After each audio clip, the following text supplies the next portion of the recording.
Hello, and welcome to another episode of When She No Longer Cooks for You, Here's What You Do. I'm Moore. We're up in the Bronx again. I know, again, but it's all love. I get so much love in the Bronx. Listen, this is a very special episode because this man sitting right next to me was the very first guy I called and the very first guy that was in front of my cameras. That was like 9 years ago. So I introduced my boy, who I've known since I was 6 years old. We go way back, Spanish Harlem days. Leyvan, welcome to the show. You BBMS days. BBMS. I don't want to mention that because my experience and your experience are two different experiences. So I have a lot of not so good memories. But we was in school from like kindergarten together. Yeah, we were. Yeah, you were my first friend. Yeah. So we go way back. So it's really important to me to have my boy back. It's been, like I said, it's been 9 years. And he has returned. It took me a minute to get him on. I've been asking him for years. But you know what? Like I always say, patience. You get what you want. Leyvan, talk to me. What are you cooking for us today? Today is just a throwback to what I normally make for my traditional holiday gatherings. Okay. I mean, it's not, you can make it anytime. Okay. But this is what I usually make for my family. It's pernil, which is roast pork. Okay. Roast pork shoulder. Arroz con gandule, Okay. which is rice and peas. Yes. And some tostones, which is fried green bananas. Tostones, yo. Coming from Spanish Harlem, I love tostones. So this is really taking me back. 1189, 110th Street days. Listen, my boy's here. He's back. When she no longer wants to cook for you, the very first dude, my man is back. Leyvan is going to show us what to do. We'll be right back.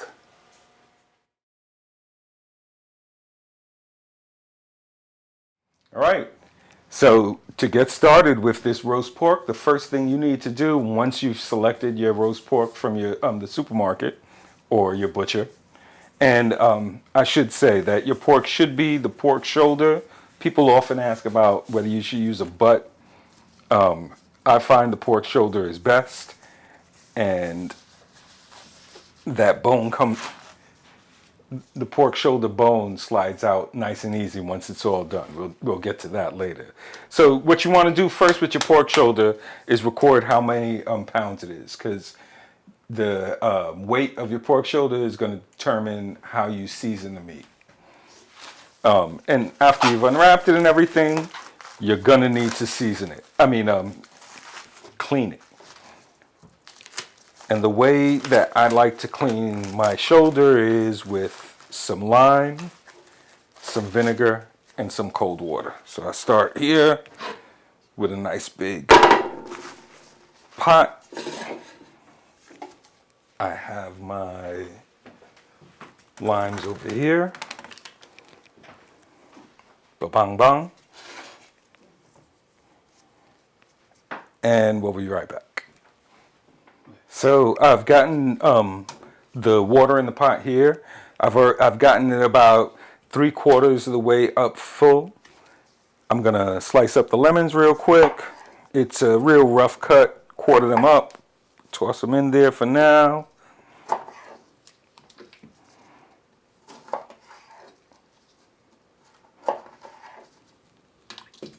Boom, boom.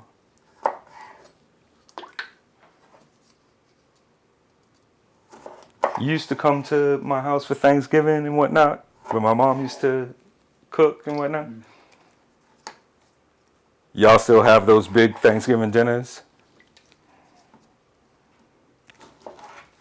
Yeah.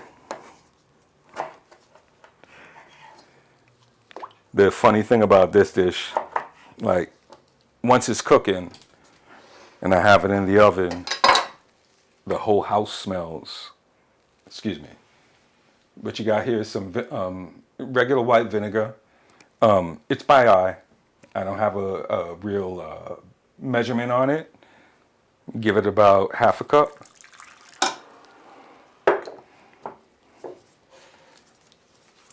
And then you want to just squeeze them limes, get that juice on your pork.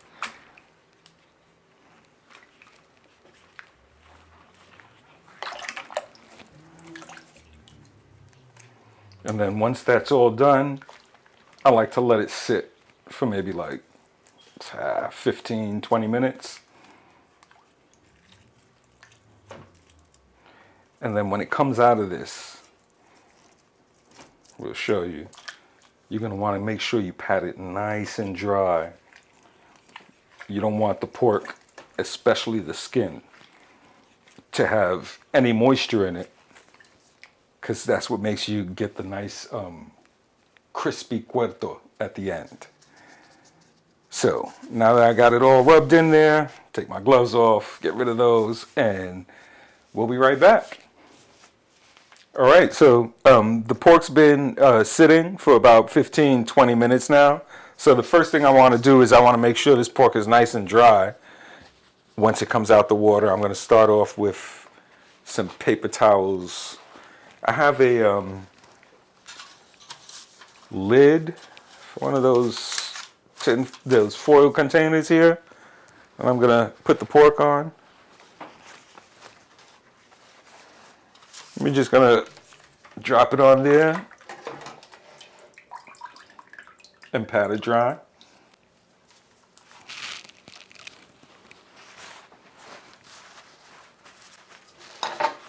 And I'll keep saying that making sure that skin is nice and dry is what's going to get you that nice crisp puerto or crackling or whatever you like to call it.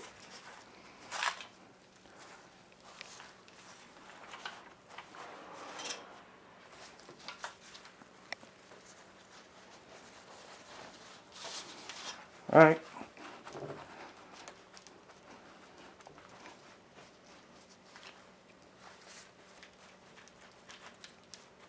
So I have to grab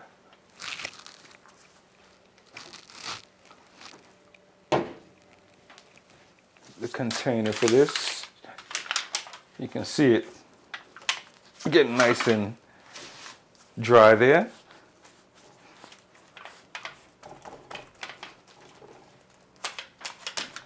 Give me 1 second, I'll be right back. All right, we're back. Just gonna transfer the pork over to this dry pan.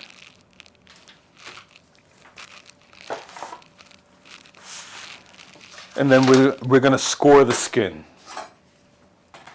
Now when you're scoring the skin, you wanna make sure that you're not cutting too deep. You just wanna run the sharp edge of the blade across the skin real quick.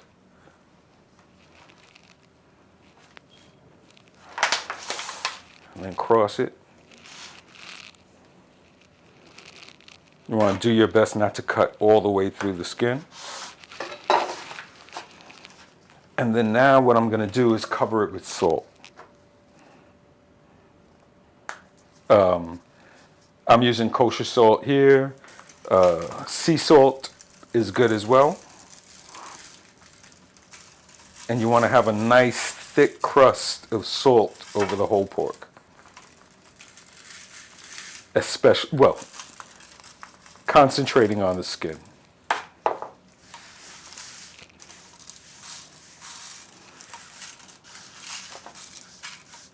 And what's going to happen here, what you're doing here, this salt, you're going to let it sit for about an hour and 10 minutes, hour, 15 minutes.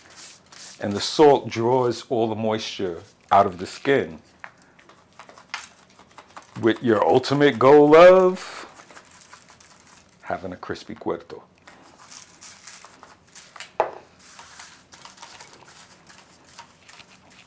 All right, so I'm going to just cover this up with some foil. Slip it into the oven, into the fridge. Let it set for about an hour, hour, 10 minutes. And in the meantime, I'm going to get the seasoning ready, and I'll show you how to get that together. We'll be right back. So while the pork is sitting in the salt, getting that nice crispy crust, we're going to start preparing the seasoning that we'll put on the pork before it goes in the oven. Now, I should mention that I like to to season the pork the day before and make sure that it at least sits in the seasoning for like 6-7 hours.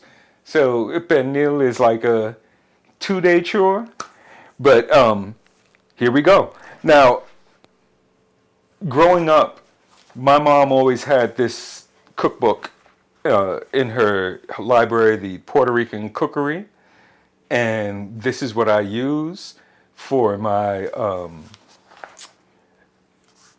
ingredients for the seasoning. Although I do have my own little twist, I tell you that most of it, rather than the seasoning, once you get that done, it's really the technique in the oven in getting that roast pork right. So if you're making seasoning for roast pork, you must own un pilon. All right? And with this pilon, what you're going to do is grind your seasonings down. So for the pork that we have in the salt, it's an 8-pound pork. And for that, I need about 10 peppercorns. I always put them first because I like to crush them before anything, because they're harder to crush when you have everything else in there. So I put the peppercorns in, give them a good. Notice the technique. Keep your hand over the top. That way nothing comes flying up. But now you got the peppercorns broken up in there. And you can begin adding the rest of the ingredients. We'll rinse that before we get started. We need 12 cloves of garlic.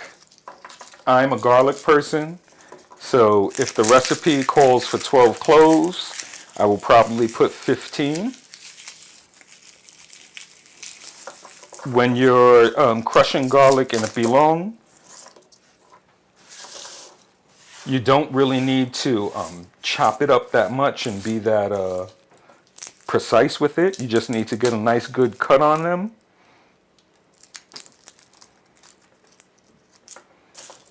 So get that garlic going. I'm not sure what technique you use. Some people, you can put the garlic in like a glass jar and shake it up and down. And I've done that before. The skin comes off really nice when you do that. I think this is a lot quicker to just press them down and get your garlic prepped. I'm glad I have this huge cutting board so that I don't have to mix up this skin and all that.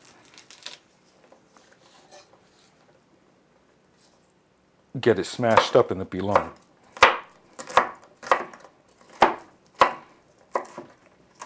And it's not necessary to give it this quick chop. I like to do it because it makes things a little bit easier when you have it in your, I keep saying pilon. Some people might know it as a mortar and pestle. But once you got it there in the bowl, it's a little bit easier if it's chopped up.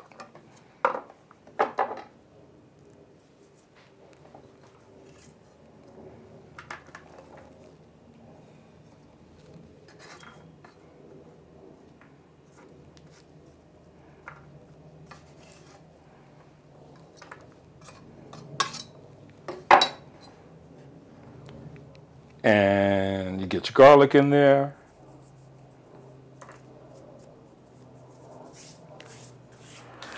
Then you want to put a tablespoon of oregano. I wing a tablespoon to be about how much you could fit in that little bowl of your palm.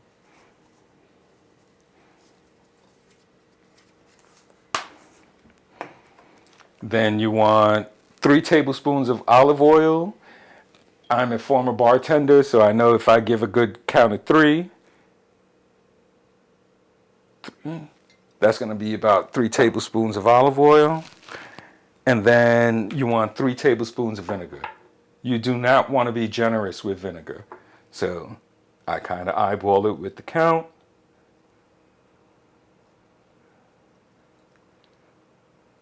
A little bit more. And then there's salt for each pound. I had an 8-pound roast. I already have a lot of salt. So what I like to do is I'll give it maybe a tablespoon of regular salt, and I will be right back, but give me 1 second. And we're back. I had to run real quick, make sure I got my adobo, and rinse off my pestle there. Yeah, no, that's the mortar. The part that crushes. But we got that rinsed off, and I put 1 tablespoon of salt, and I'm gonna give about 6 tablespoons of adobo.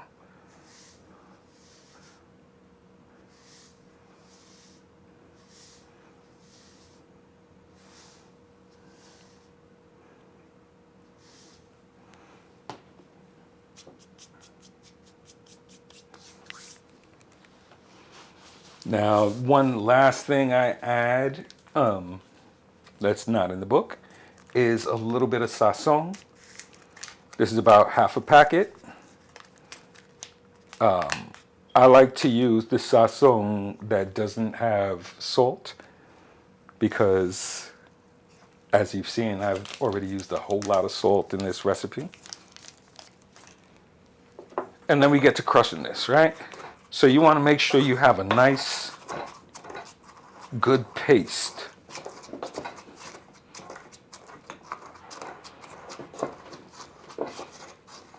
And what you're going to do with this paste, once you're seasoning your pork shoulder, you're going to make sure that this gets in every little hole you stab in it and underneath the skin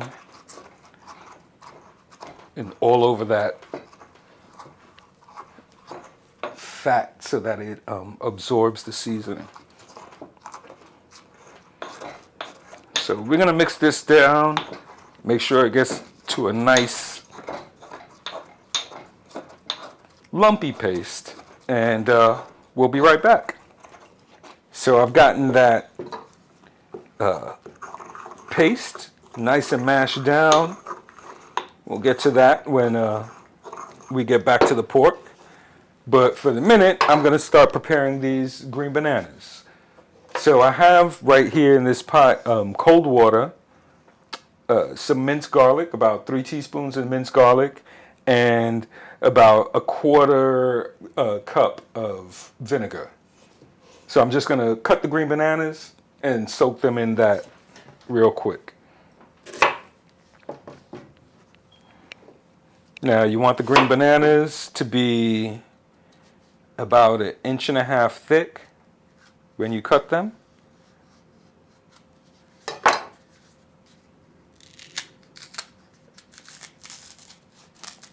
I hope you picked that up, how I sliced and all that.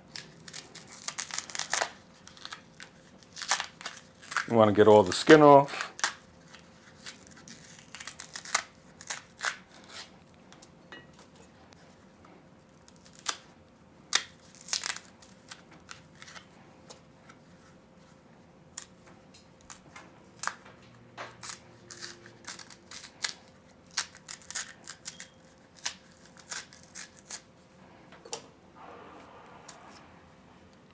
And then you want about 1.5 inch thick slices. You want to get them kind of straight.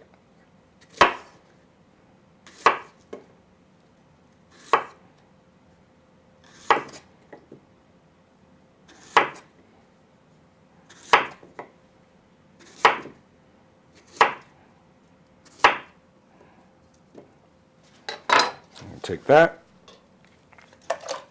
get it in that soak, make sure it's mixed up nice. And then you finish that up with the rest of the green bananas. We're working with 4 green bananas right 4 green bananas right now. And we'll be right back. So now that we've had the green bananas soaking for about 20 minutes, half an hour, and the pork's been in the fridge covered with salt for about 45 minutes, I want to make sure I get these green bananas out,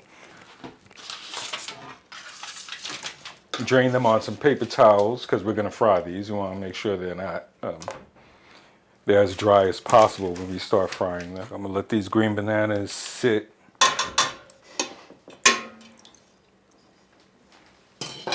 while we work on the pork.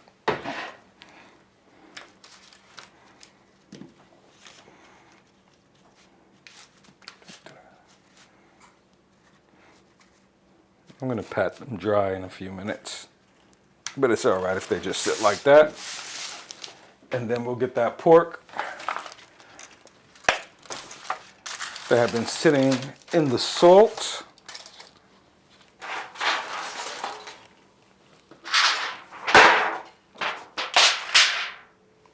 Get my gloves.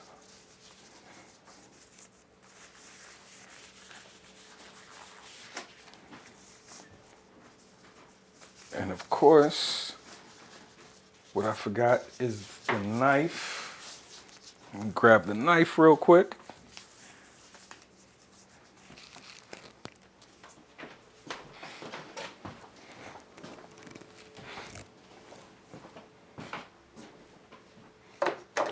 Now what I want to do with this pork is get all that salt off of there. So I'm going to transfer it over.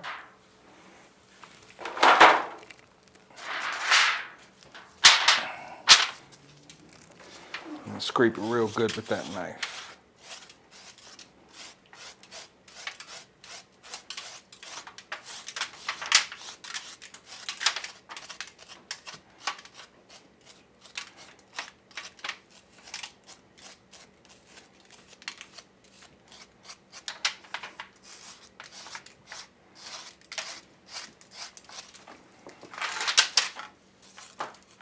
All right.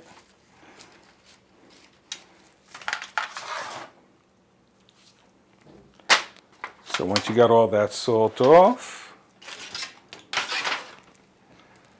what I'm going to do is I want to separate the skin from the meat here, and then I'm going to proceed to stab this pork and make a whole bunch of holes so that when I put the seasoning on it, make sure it goes into the meat rather than just sitting on top. So we'll start here. Make sure we just cut where that fat starts.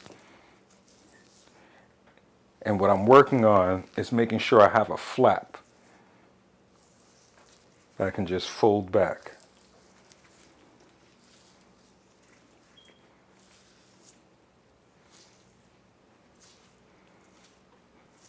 And it's funny, this is something new that I've been doing. I used to make a pocket rather than do it this way. But I found that doing this way gets you that ultimate goal of a crispy cuerto. All right, so you keep cutting back on that fat. Not a big deal. Oh, not a big deal if you have a nice, good, sharp knife.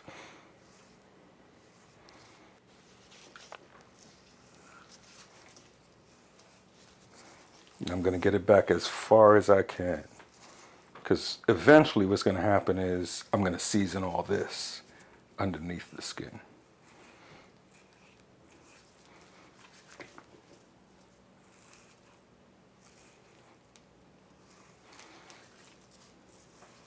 All right.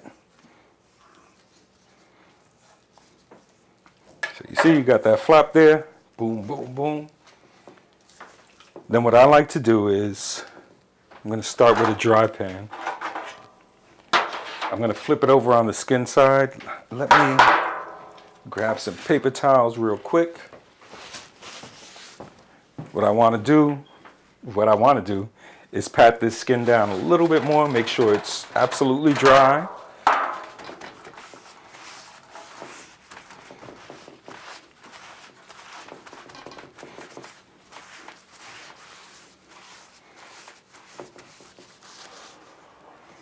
And then I'm going to put it skin side down in this pan. And proceed to treat this pork like it did something wrong to me, all right? So I'm just going to stab it real quick. All the way through. This knife here, the blade is just the right size so you can get your finger in the holes that it pokes there.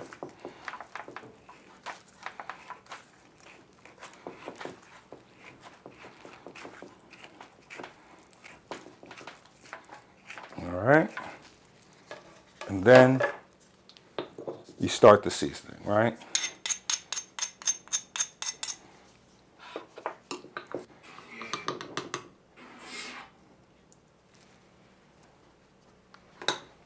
Get it in there. Make sure it gets into those holes that you stabbed there. Any folds you find. Do your best to keep it from touching the skin. You want the skin on top to stay as dry as possible.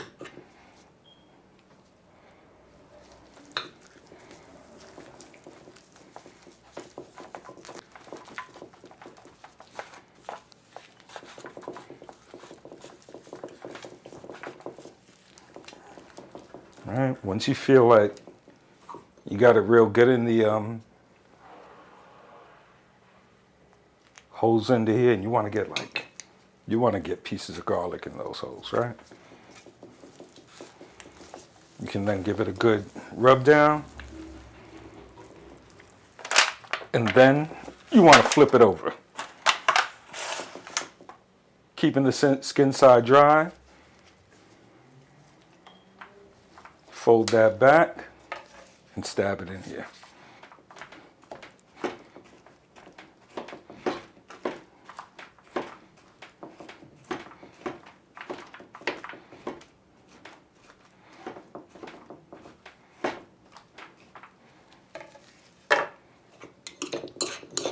And repeat the process.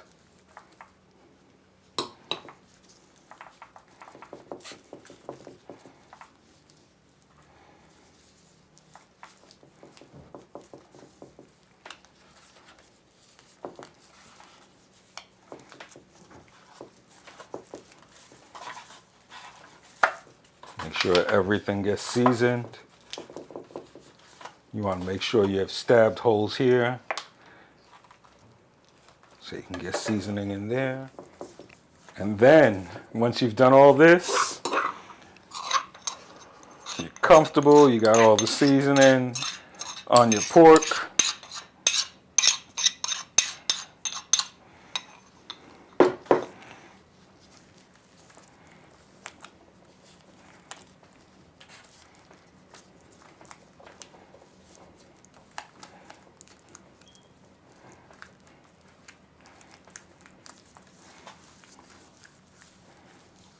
You know, rub that seasoning in. You can get it on the fat on the underside of the skin.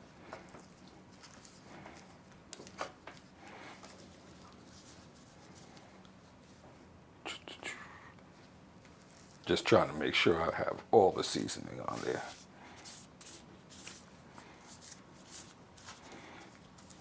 Get these gloves off 1 second. You can see how beautiful that pork is looking. Take that skin flap, put it on top. Give it a good rub down. Then you're going to cover this with tin foil and put it in the fridge overnight. At least, if you can't put it overnight, at least 3 hours, 4 hours. And then once you take it out, you're going to put some salt and pepper on the skin little oregano, little sazon, rub it in, and we'll pop it in the oven for a slow cook. So the way I like to cook it is I put it in the oven on slow cook, high, for overnight, 12 to 13 hours. I guarantee you, when you wake up in the morning, your house smells awesome. And then you have a pork to eat afterwards. But there are instructions for cooking the pork for 3 to 6 hours, all depending on how heavy the pork is. This is a 9-pound pork. According to these instructions, a 9-pound pork would be 350 for 35 minutes per pound. So that's a good 5 hours. So now that I have this done, we're going to cover it up, put it in the fridge, and then once it's ready to come out of the oven, we'll start putting together the arroz con gandule and the tostones that are waiting to get in the fryer. And we'll be right back. Hey, welcome back to When She On Cook For You. Here's what you do. Listen, while things are being prepared around us, I decided, we decided to have a small break. And I'm going to ask Leyvan some questions. I've known the guy for years. But you just met the guy, unless you watched the segment 9 years ago. So for all you guys who didn't watch it 9 years ago, we're going to reintroduce him again. Leyvan, how long have you been cooking, man? Well, I've been cooking for a long time. So if you remember my mom, Yeah. I'll never forget. She was cooking at the stove, told me I better watch and listen to what she's doing because I'm never going to be able to find somebody to cook for me the way I like. I hear that. Food being cooked. So, I've been in the kitchen since then. The funny thing is, my mom was a great cook, but my abuelo was Right? my grandfather. Grandfather? Okay. Was the cook. Okay. And when he would show up, he wouldn't let her in the kitchen. So I mean, I grew up with those type of that type of food around me. Yeah. So I've always prided myself on I moved out of my house when I was 17, 18. Okay. Yeah. I could have in my cupboard some beans and some rice, and I'm gonna eat. I've been cooking since I've been eating. I hear that. Yeah. I hear that. That's a long time. What I always ask this question: what is your most challenging meal? Fish. For a long time it was fried chicken. Fish or? Well, for a long time it's chicken because Okay. chicken is unforgiving. Yeah. You can't have chicken, medium rare. Yeah. We don't need that in our lives. But I figured out chicken now. It's fish just because fish is unforgiving and not that you can't have it rare or slightly rare, but if it's not cooked to perfection, it doesn't taste right. Yeah. So now we're gonna shift gears a little bit. And we're gonna talk about our friend, our dude, Chill. Now, you guys probably seen my crab cake episode. It was around Father's Day where I spoke about Chill. As you see, every episode is dedicated to him. He's the first thing you see when you tune in. Dedicated to Chill. But I want Leyvan to share his story because he was just as tight with him. What are some of your memories of Chill, man?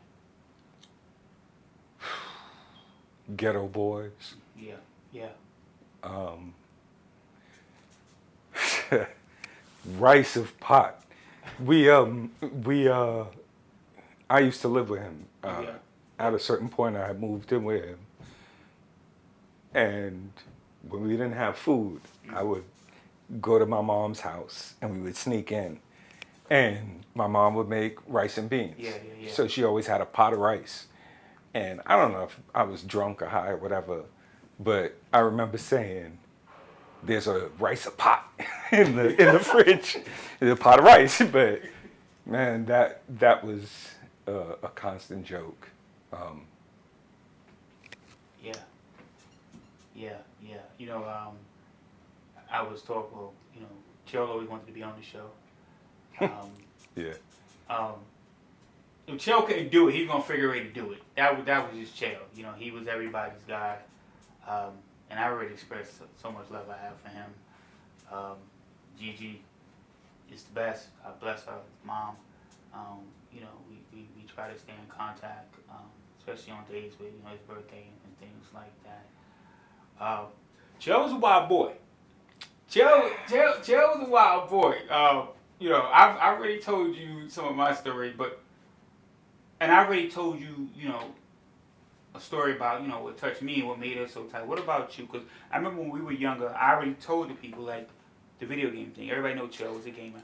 And but what story that you have about Chael that makes you like, damn, like, yeah, that was a dude? Like, what story really, really hits you? Excuse. Yeah. Yeah. Yeah, my brother, I know. I know. So, he was one of those people who was multifaceted, right? Mm-hmm. So, if you remember, I was comic books and G.I. Joe figures Yeah. and video games. Yeah. And Chael was like football, basketball, but he had his little nerd.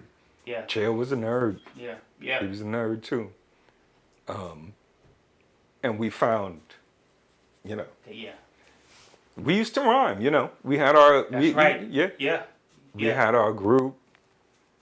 Yeah. I remember with Chael, the boy thought he was Jordan.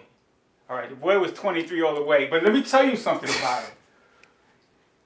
He was Jordan, I was Isaiah. That was our thing. But when the boy was on the court, yeah, he was Jordan, man. He was unstoppable. And Chael was, so you imagine Chael coming out the lane, big guy. And I remember yelling, yo, stop him, yo.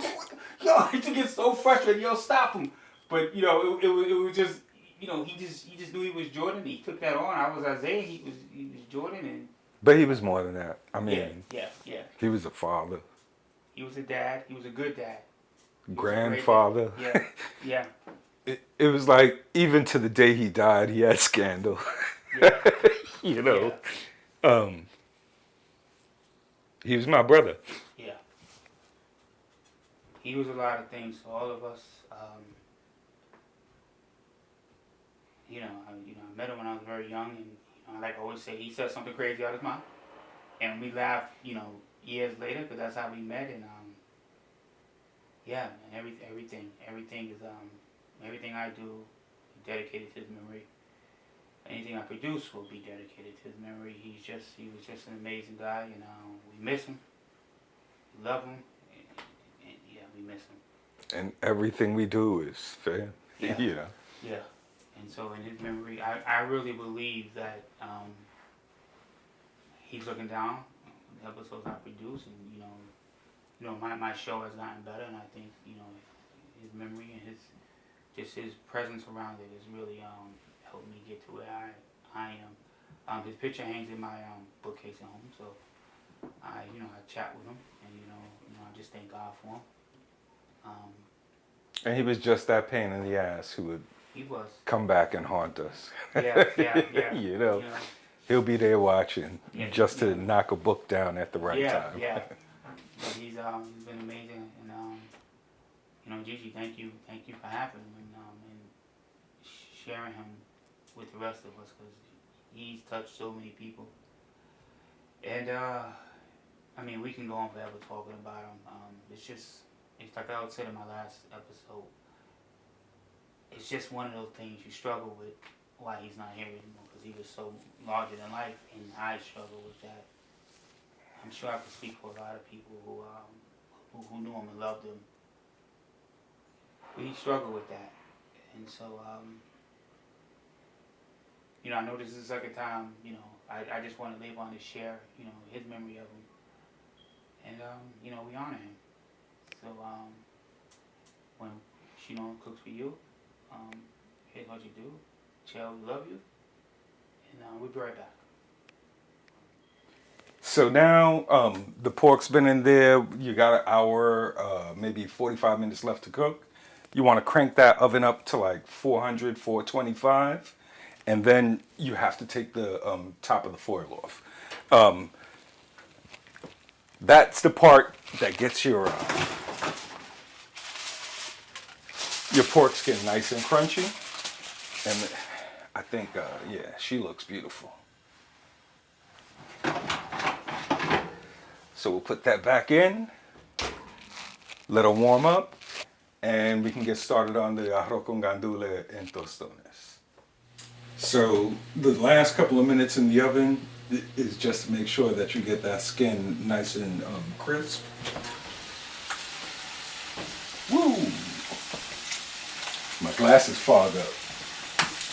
So you take a look at her. That's what it's looking like. And your final test is always doing one of these.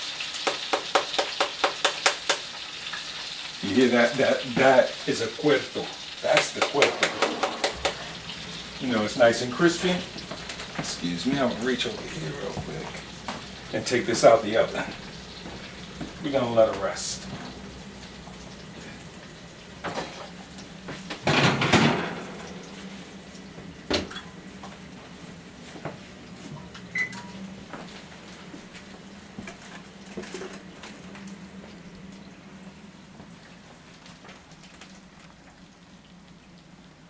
All right, we're back. I want to get started frying these green bananas in batches. So I found that it's always best to monitor the temperature of your oil, because that's what really makes a difference with frying. So I keep it about 340 over here. That's when I started dropping them. And then if you know, you know, once the food starts cooking in the frying oil, the temperature will drop. So I kind of try to monitor to make sure it stays above 300. With that going, I need to start getting started on the rice. So for the arroz con gandules, I'm going to start with some bacon.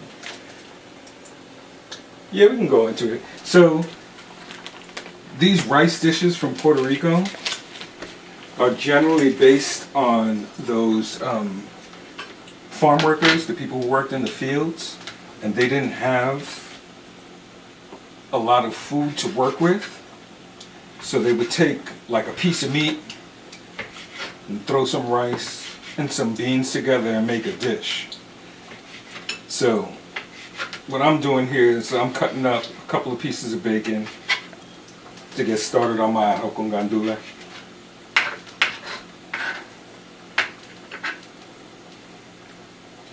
I'm going to put it in the pot and let it cook down with some onions before I get the rice and the beans in there.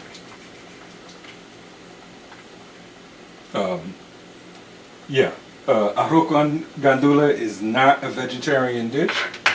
I have made it with beef bacon for the people in my family that don't eat pork, and it actually comes out very good with beef bacon as well.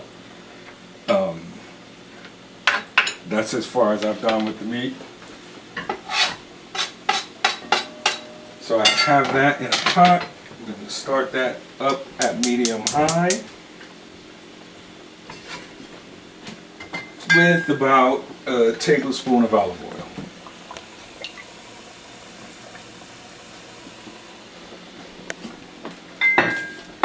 We got to get that good wood spoon in there, get that, start sizzling. In the meantime, watching those green bananas. We don't want to cook those green bananas all the way through.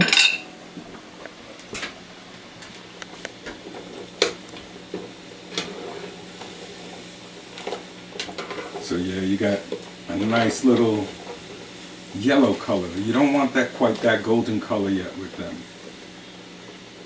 for their first cook.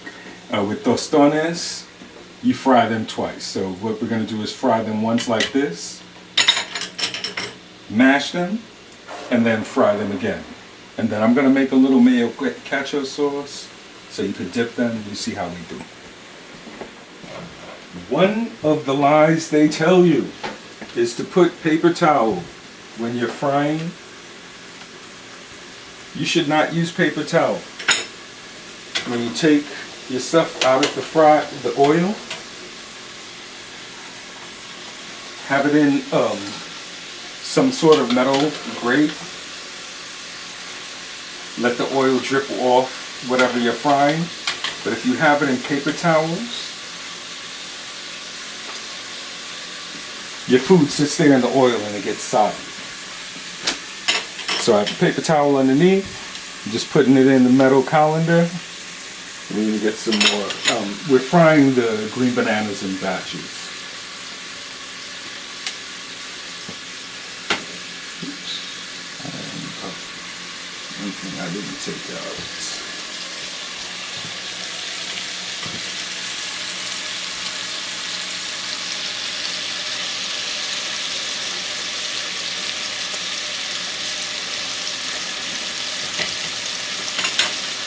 You hear that bacon in there sizzling.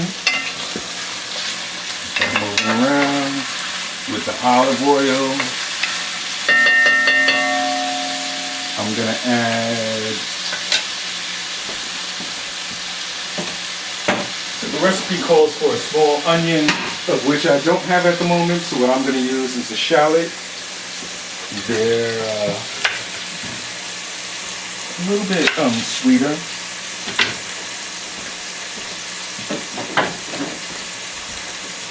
But they work just as well as a small onion. And I want to get this chopped up.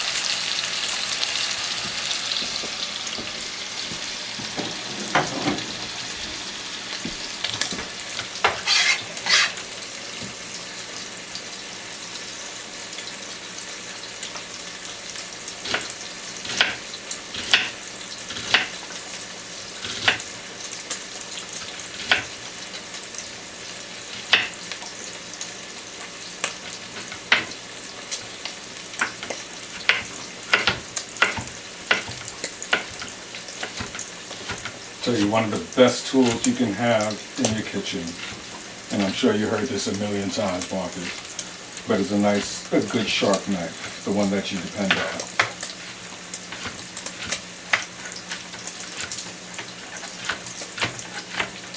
Get a nice chop on this shallot. I'm going to put it in with that bacon.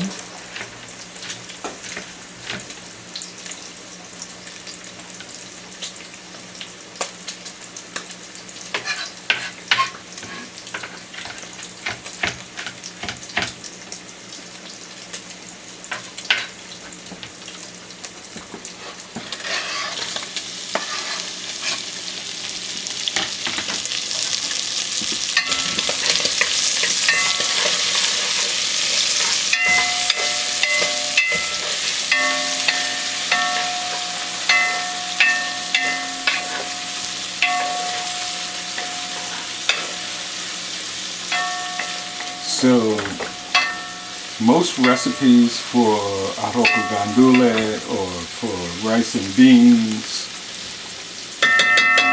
are going to call for a sofrito or recaito. It's something that I prepare because I know I'm going to be cooking. What we have here are ajecito peppers, recao leaves, or some people call it culantro. We have some onion in there, some garlic, and some cilantro. You get it all chopped up and everything, and that's my own sofrito or recaito. And what I'm going to do, the recipe calls for, I think it says 1/3 of a cup. Put that in there. And it's too bad y'all don't have smell-o-vision, because this is the moment of truth. When that recaito hits the oil, you're going to get that smell. of the Puerto Rican kitchen. No. So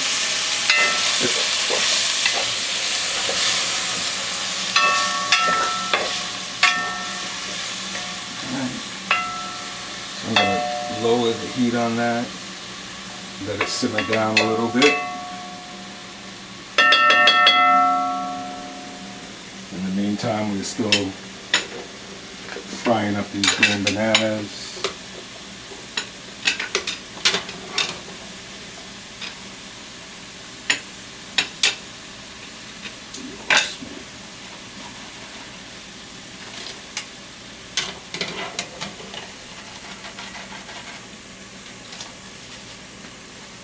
You can tell, usually with them you can tell when they start floating, they're just about ready for you to take them out. And I'm just putting them here, letting them the oil drain out, and then we're going to take it to the tostonero, the tostonera, I forget which one it is. Smash them up and put them back in the oil. Alright, get over here, and rice. One thing you always have to remember with cooking rice, and it's something I learned late, is that it's always a good idea to rinse your rice, and it comes out fluffier when you do so. So for this, we're going to have 2 cups of rice.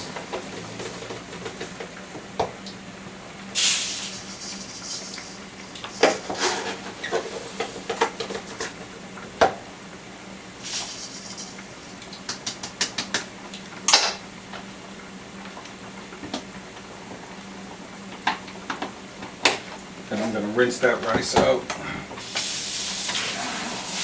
real quick.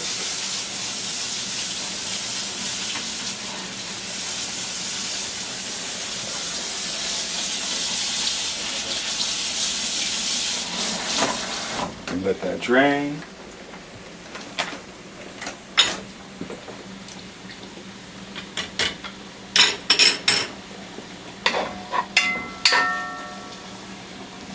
Looking nice.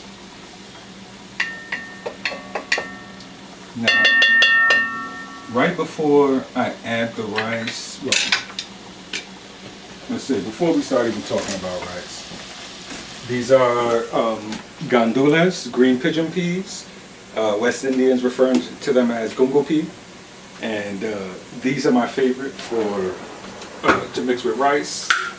And when you make it this way, it's called arroz con gandule, because these are gandules. So what I like to do is rinse out the gandules from these sodium-laced juices that they've been sitting in. You can also get gandules dried.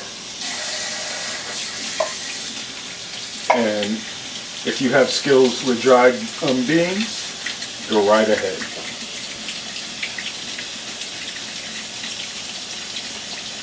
So you rinse those gandules out.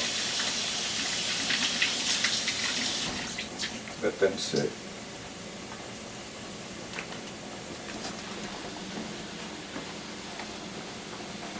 And then I believe I'm going to start with all the seasonings. So I want to put, Puerto Ricans, when we cook, I know, I told you I look at recipes, but usually we listen to the voices of our forefathers, and when they say, yeah, yeah, yeah, that's what you start putting. So I'm just going to use that with about a tablespoon of adobo. Someone was detected if you're outside. That's the big boy, one of them. I'm going to put a little bit of pepper in there.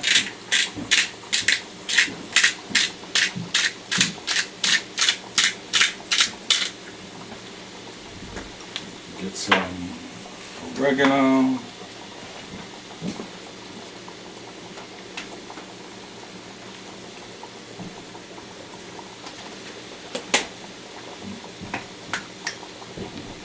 I like to add a little yellow color And I found that turmeric not only adds that yellow color, but it's also good for you. So I like to put a little turmeric in my rice. All these are seasonings to your desire. All right. Then we could start getting beans in there.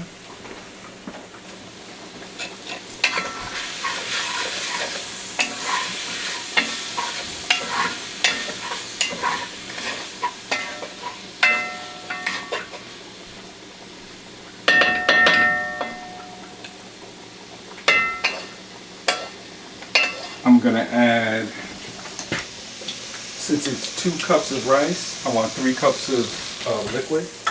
So I'm gonna add 1.5 cups of water.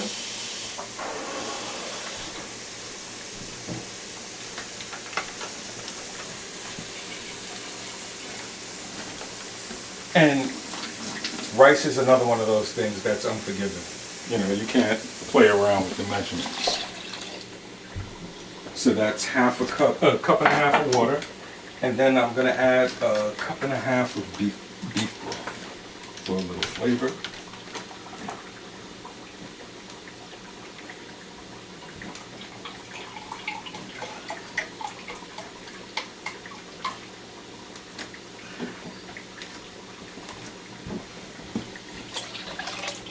Turn up the heat on that, get it bubbling.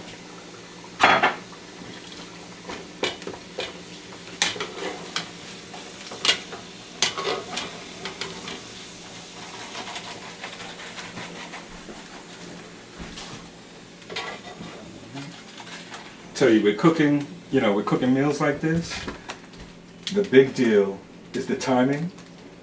You know, getting it all ready at the same time so your plate, you know, everything is hot on the plate. It's one of the things I like to play with.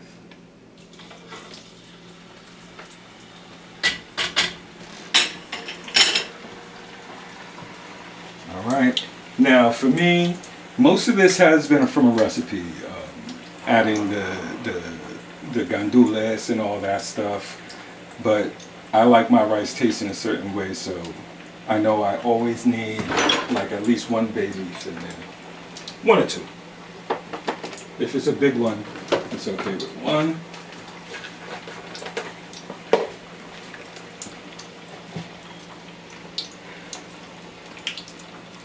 One and a half.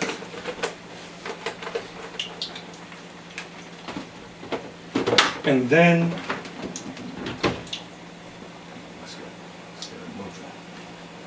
then I like to have olives and capers. So I like using the olives, the stuffed Spanish olives, and regular old Spanish capers. And it's not serious with the olives. You don't have to put like a bunch of them. I usually drop 2 maybe to add the flavor. And these are the ones, yeah, you can see, stuffed with the red peppers.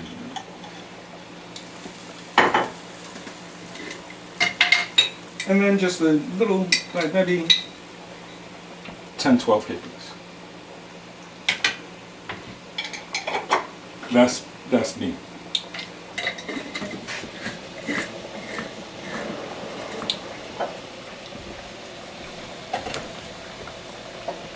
So we want that to get going. And I am going to add the rice at this time.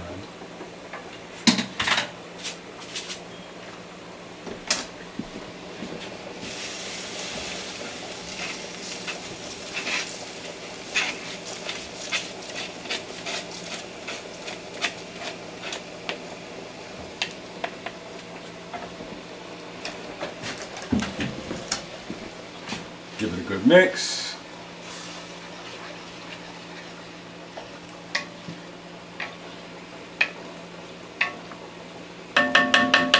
can also add a little bit of, did I have it out here?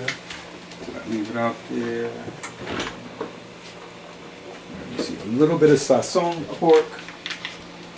Probably not very much. Actually, there's nothing, I'm sorry. Good. There we go. The last one. It's really not the last one because I bought another box today, just in case. So a little sazon. That helps it to get a little yellow also. I like my rice being yellow. Now you see why you're bringing it to the boil? What you want to do is, and this is the Puerto Rican thing, alright? You know, put your spoon in the middle as you're boiling the water out. You see it sticks up like that? You're ready to move it to start simmering. Turn that off.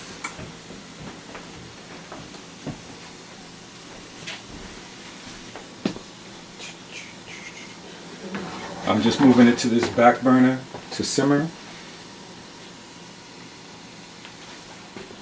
And what I found out, for the longest time, I was trying to get my arroz con gandules to taste the way it always is when I buy it from the store.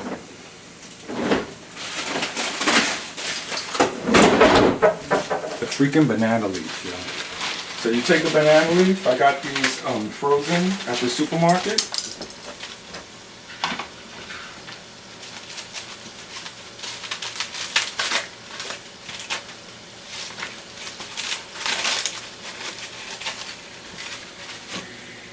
I have to get more. I've been using it up too. So you take the banana leaf, you can kind of unfurl it, unfold it.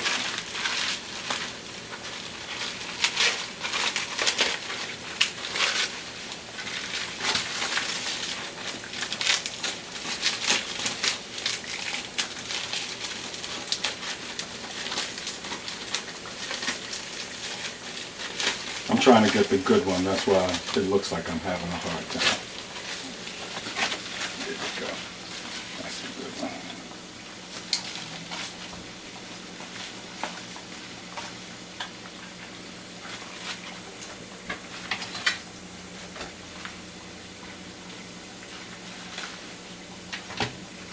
And take that frozen banana leaf. And you put it right on top of the rice.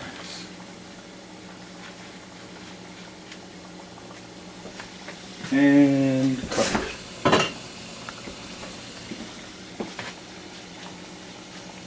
Right? And let it simmer over a low flame, half an hour, 45 minutes.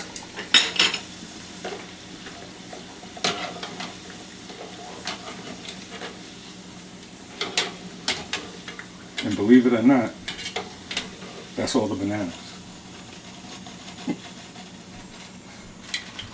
Alright, so I'm going to let these bananas cool off a little bit, then we're going to smash them, make them tostones, put them in the fryer. That rice will be done in a few minutes, and then we'll make a plate and try this food out. And this is for all y'all people from 9 years ago. I remember I made chicken wings and mashed potatoes, and we ended the segment and didn't show the plate. So for all of y'all that missed the plate, this one's for y'all. Bam. See you in a few. Alright, so we're back. The rice is going. It's a couple more minutes. We're going to take it out. The plantains, I've already started, green bananas. I've already started mashing them, so we put them in this tostonera.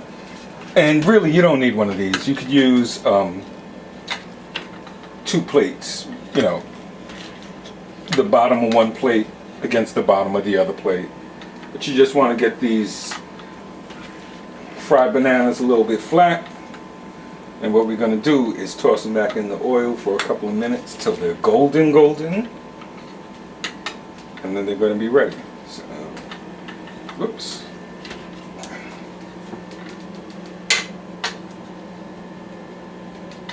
Now, the last thing I really like to do after I fry these guys is toss a little garlic, salt, maybe a little pepper, and then squeeze a little lime over them.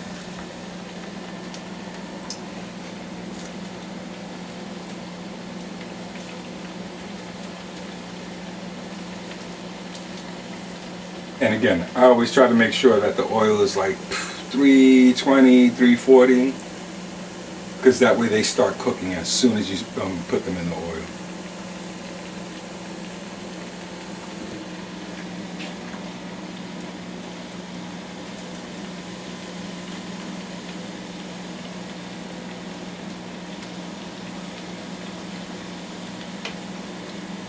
I like that sound of food frying.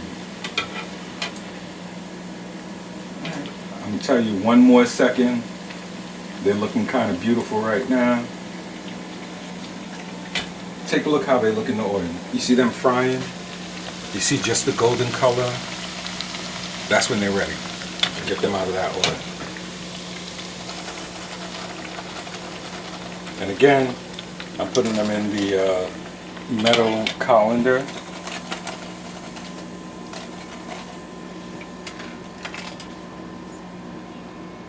And we're just gonna do this with the rest of them here. Slip them in the oil, fry them up to that nice golden color, and then we're gonna be ready to plate this all up. So give me a couple more minutes and we'll be right back. Hello and welcome back. Listen, we're at the end of the show. You know what that means. I get to try the food. Leyvan had this whole place smelling amazing. He was even giving me like pieces here and there just to feed my hungry soul. And I was eating it up.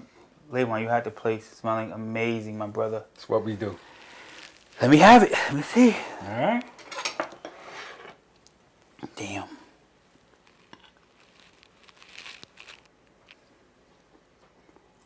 Wow. I know I always say wow, but I mean it. Wow. Sorry, I tried it before, so I know you're not lying.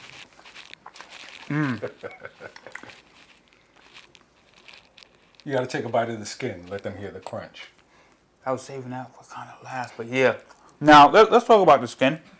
And I am going to eat this whole meal on camera because you know how I do. I stopped trying to prevent it from eating the whole meal on camera. It is what it is. So as I'm talking to Leyvan, if I just gulp down this whole plate, do not write me. My family, do not call me, tell me, damn, you're doing it again. This is what I do. I'm greedy. Okay. I mean, isn't that like your perk? It is. But this is out of control because let's try to. Now this, yeah, let's sit down. Okay. So that's what we call the cuerto, the skin. Ooh, whoa. So that's what I was trying to get nice and crispy. You know? That's how you know you got it right.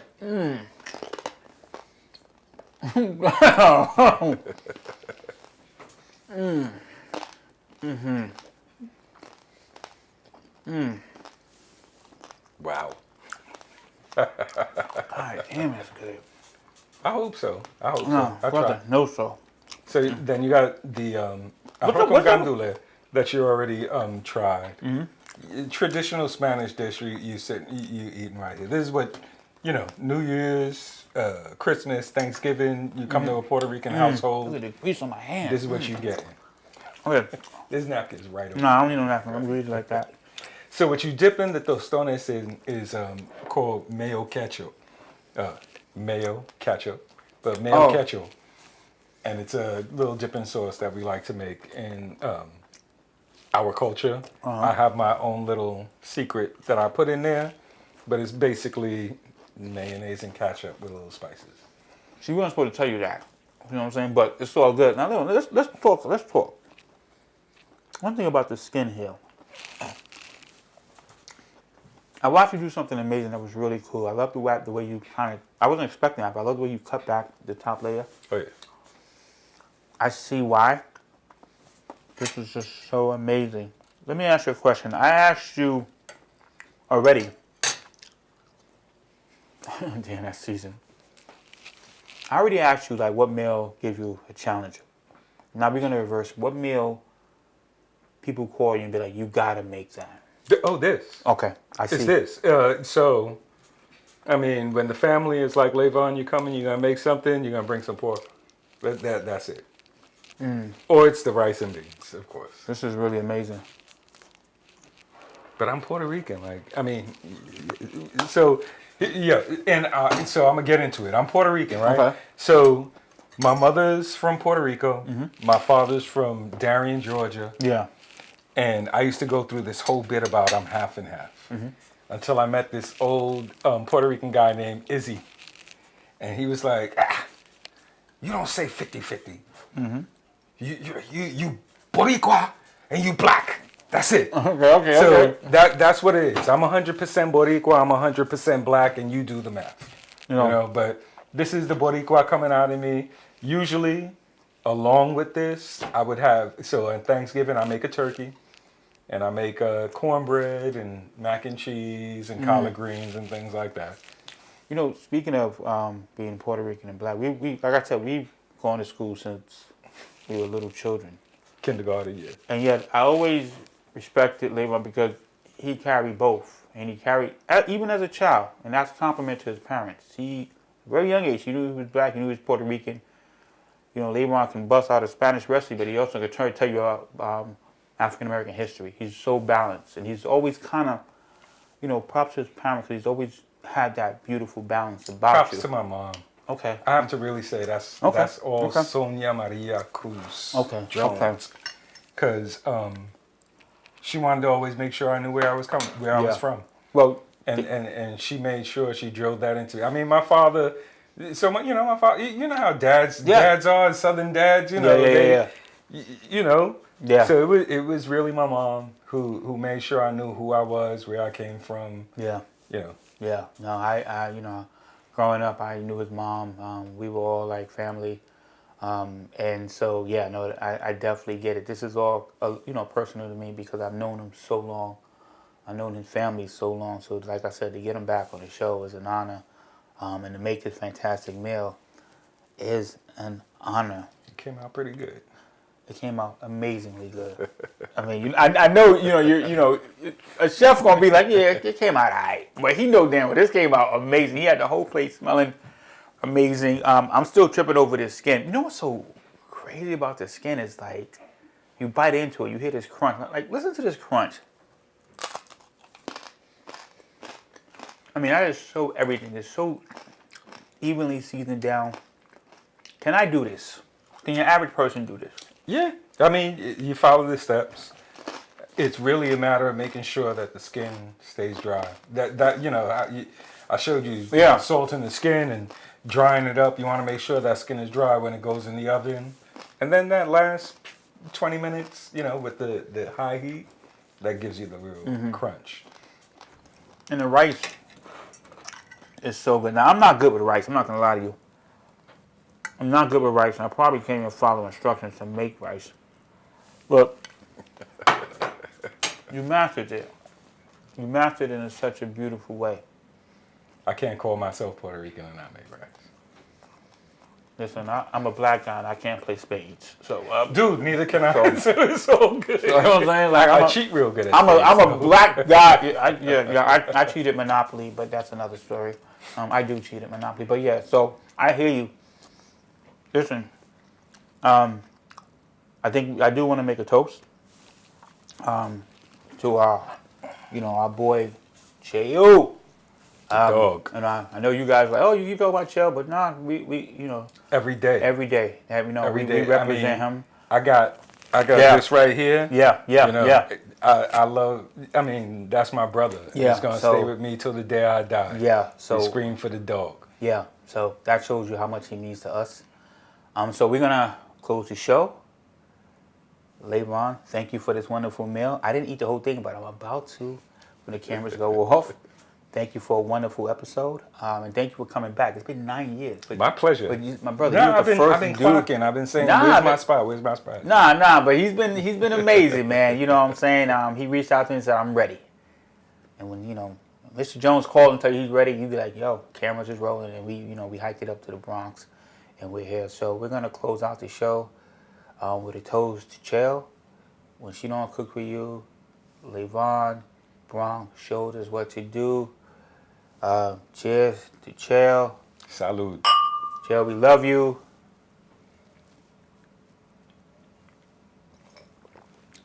Have a good night, y'all. Have an excellent night, and thank you for watching. Take care.